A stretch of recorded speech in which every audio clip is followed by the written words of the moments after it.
Characters aren't people. Real people have multiple flaws. A character should have one main fatal flaw. You think I'm acting like this because I'm egocentric?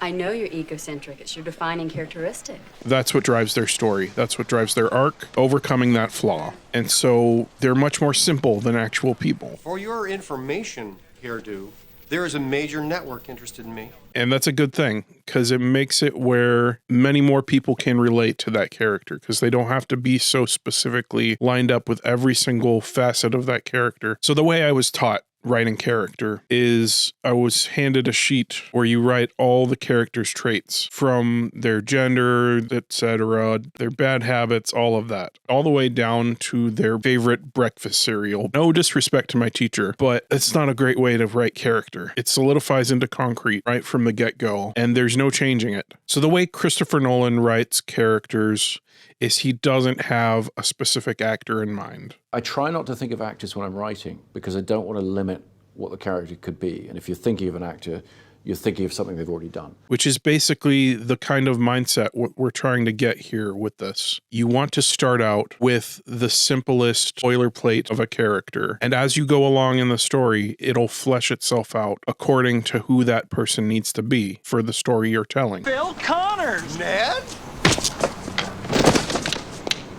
And that's the biggest thing we're serving here. The story you're telling. You might get a character in your mind that you're going to set it in stone that this main character is this. But then by the time you get to the end and you realize, oh, they need to be learning this lesson, that character is not the right character to be learning that lesson. So you've got to completely remajigger this character that you've already got in there, and it would be better to just throw them out and put them in another story. You don't want your characters leading the story. Told you. Call me Bronco.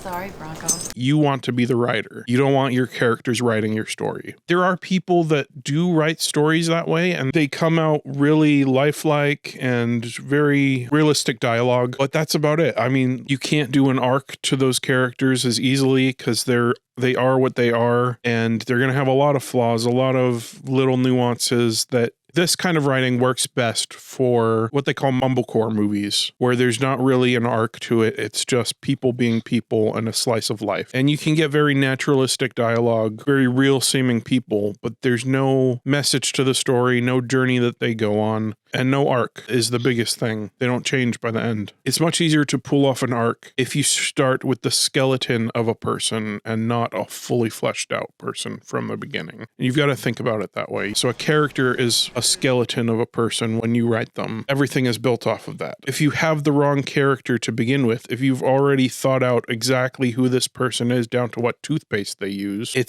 you can't rewrite it very easily. It's set in stone. It's concrete. It's not going to change. Don't pour the concrete until you know you're building the right structure. You want to leave them vague until they have to be specific is a good way to think about it. Okay, I have a positive example here of the way that I wrote Undertow.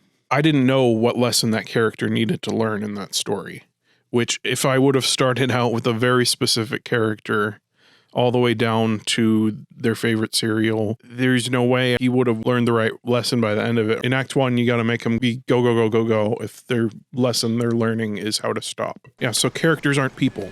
It's not the guy next door that you know all these things about him. It might end up being that guy, but you don't know what he needs to be until you get into the story and it tells you what this character needs to be. Even if you know the message going in that you need to tell. It was the end of a very long day.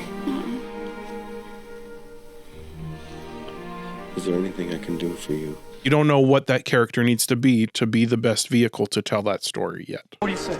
What do you say? What do you say? You little brat? You have never thanked me! So leave them vague until they have to be specific. And that's characters aren't people.